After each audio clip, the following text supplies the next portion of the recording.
this video is about these hitch rings, and I just wanted to kind of give some motivation here and some just overall big picture what's going on. I've already done a video on how I painted those and installed those, and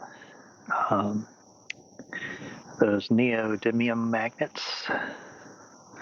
I just want to go through some of the thought process and take a quick walk around. So,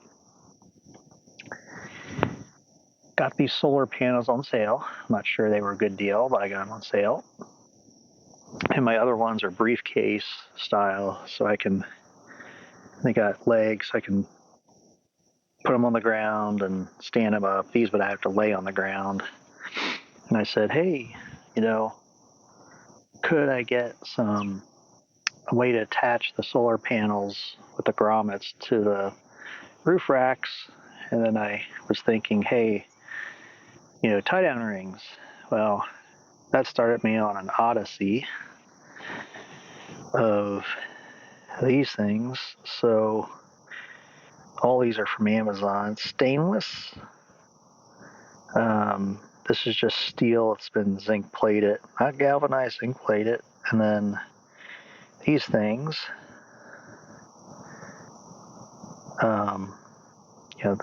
the fastener actually goes in here. And, I think each of these would work to some extent. I think this is too small for what I want to do. Might end up with more than one of these clips. And as one comment on the Amazon page says, the inside of this it's not sharp, but it's not smooth either. And if you're just putting cord through that, you might be damaging the cord or cutting the cord.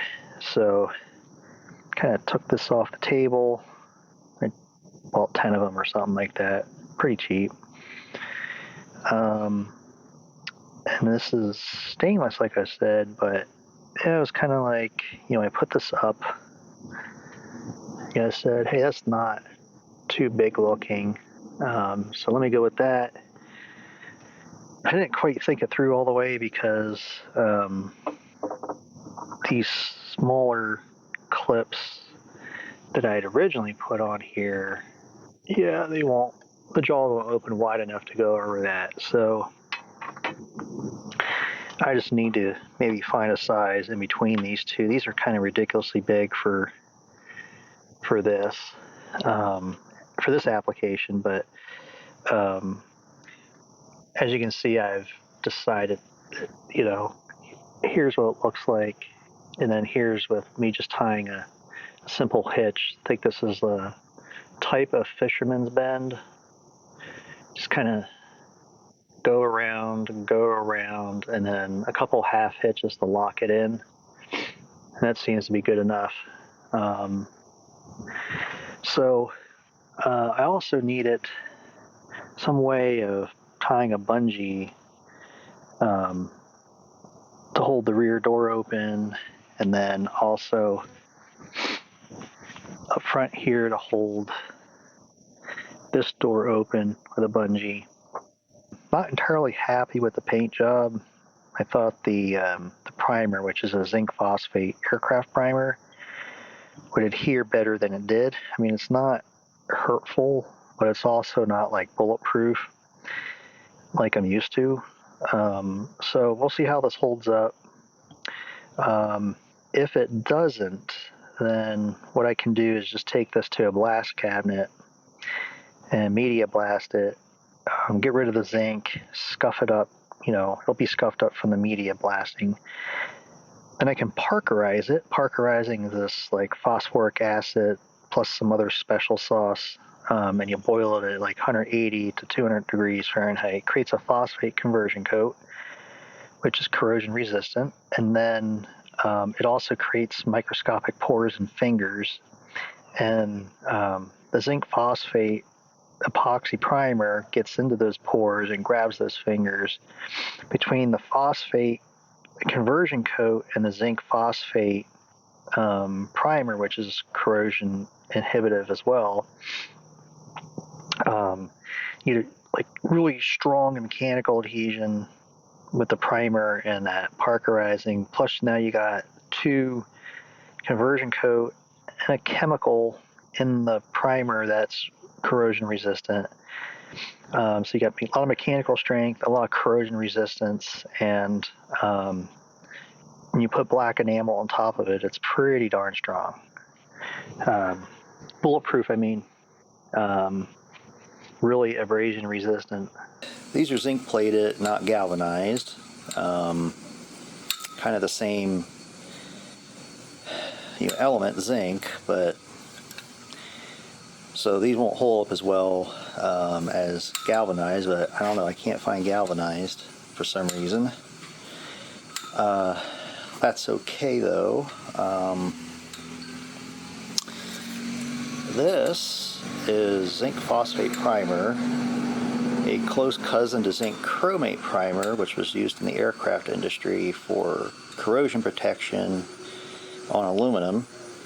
Zinc phosphate is the safer cousin, but not as good. The problem with the zinc chromate is carcinogenic. This stuff is okay. Maximum adhesion to bare aluminum and steel. Huh. Yeah. I don't know what this. What's also in this stuff. Oh, modified epoxy. Okay, that makes sense. So with this stuff, you have to wait 24 hours before you can top coat it, and I guess the epoxy part of it is why. Yeah, this stuff's pretty darn good. It's pretty good at corrosion protection, and it dries pretty tough too, mechanically tough.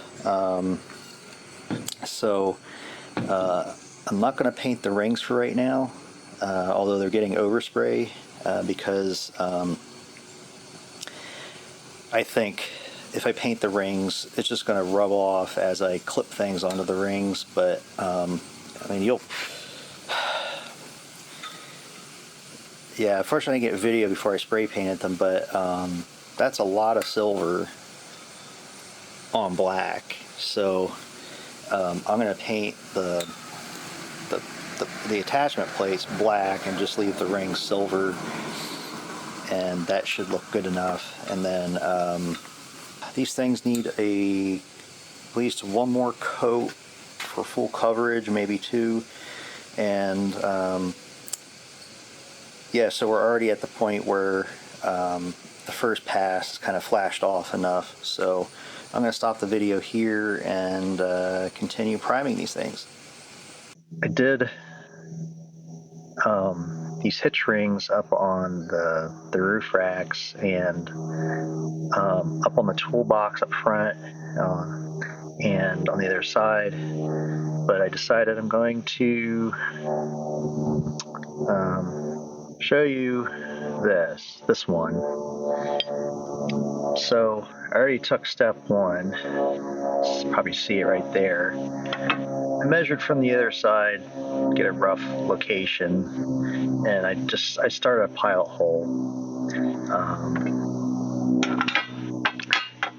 And this is a multi-step process. I could probably eliminate 1 or 2 of these steps, but this is just get a little pilot hole going with a 1/16 inch bit, and then on these, this is a 3/16 bit for a number 10 screw. This is slightly too small for a number 10.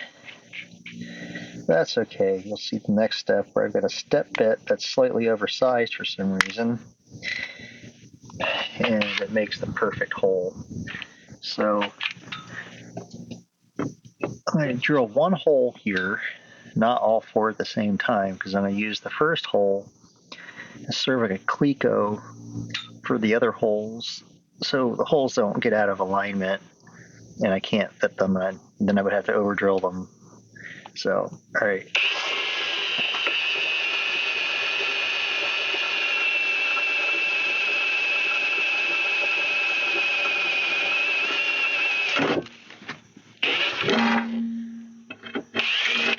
All right. So I'll show you the number 10. It's not really a little too tight. You're gonna goober up the threads.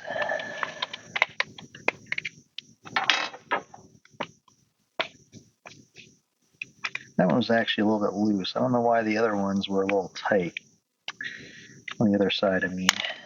So, in any case, step back. It was a little loose. Yeah, I don't know. Maybe I wobbled the bit a little bit.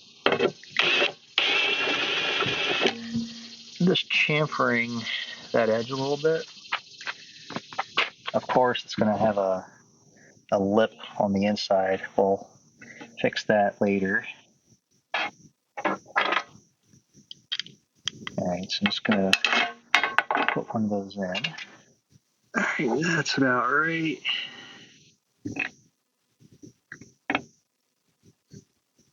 And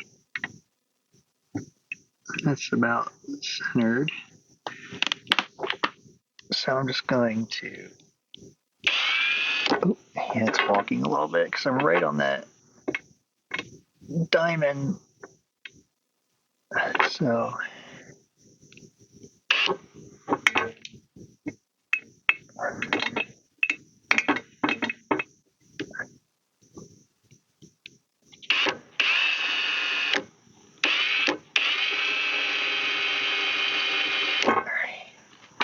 all right, that's good enough.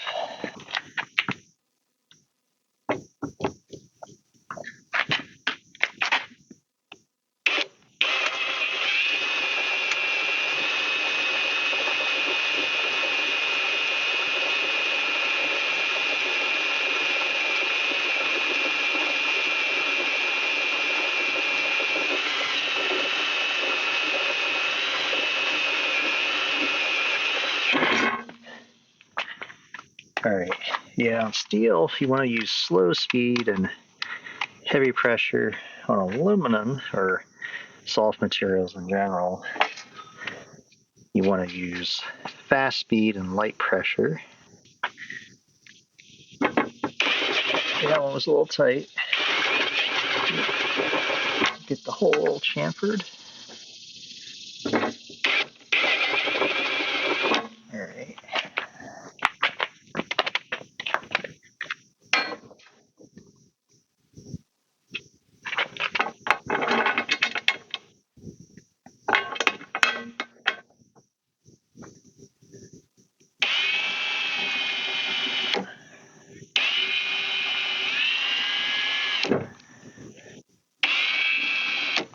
Shoot, that walked. All right, yeah.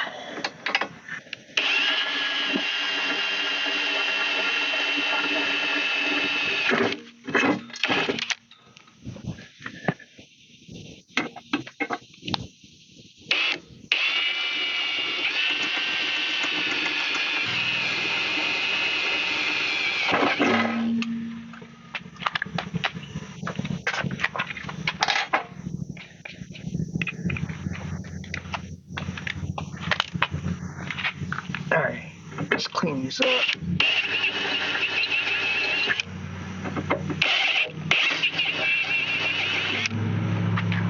All right, so next step is this file. I'm using the round side just to kind of get into the hole a little bit. Just get the chips off the back side.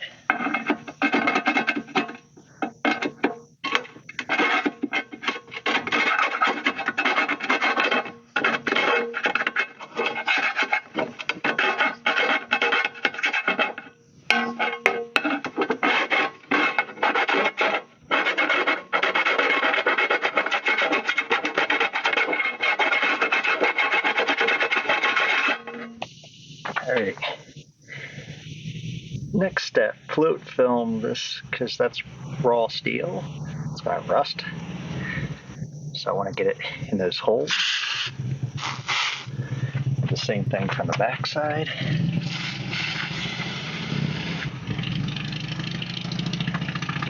Alright. So probably should be wearing gloves when I do this, but this is all the hardware. I'm going to fluid film it, give it a little rub, make sure it's all coated.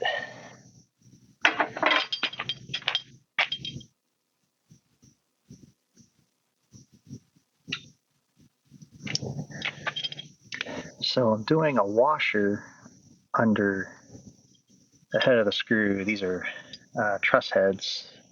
Probably not strictly necessary. Oh yeah.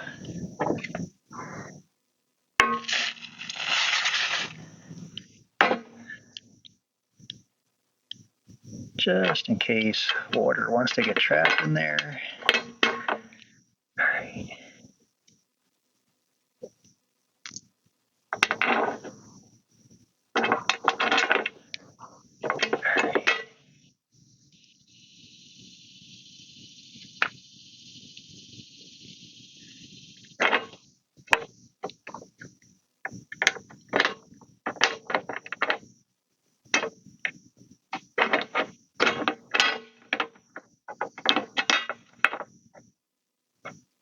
Huh. One of these holes is off. Alright. Alright, let me see if I can do it the other way. Nope, I'm going to have to over drill one of them. Oh well. Alright. I messed up somewhere. Don't know where.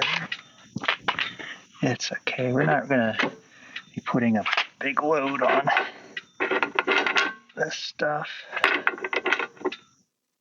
Alright.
Alright. Good. I only had to over drill it a little bit.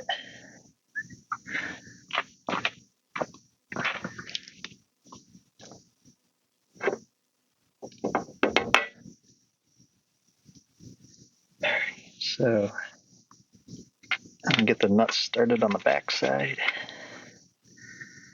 Washer nut. These are Nylox, cadmium plated Nylox from Aircraft Spruce. Quality costs just a little bit extra.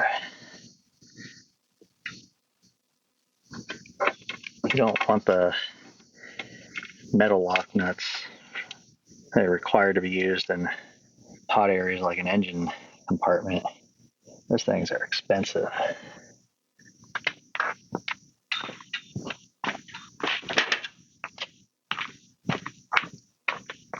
So for the number 10 hardware, at least on the aircraft hardware, it's a 3/8 wrench on the nut.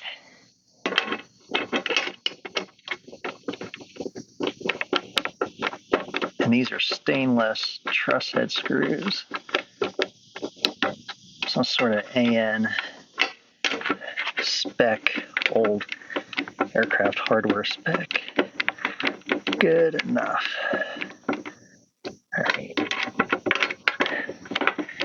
just getting these things to the point where they're grabbing. Just grabbing. Just starting to get snug. I'll run them all down. And I'll go back and torque them. And by torque, I just mean get them good and tight. This is stainless after all. It's not going to take a huge amount of load. And it's on this fender. So fender ain't going to take a lot of load because it's bolted to plywood. Alright, so yeah, that's it. I'm just going to wipe up the excess film. It doesn't really matter. It'll evaporate off and leave the good stuff on lanolin. And then this is, I don't even know how to pronounce it, Neodymium magnet. And just get it good flow filmed so this doesn't rattle. Yeah, I'm just going to put it right there and just pop it off when you need the hitch ring. We'll see how those hold up. I think it's nickel plated. I'm not sure. Nickel, copper, nickel. Anyway, that's how you install these things.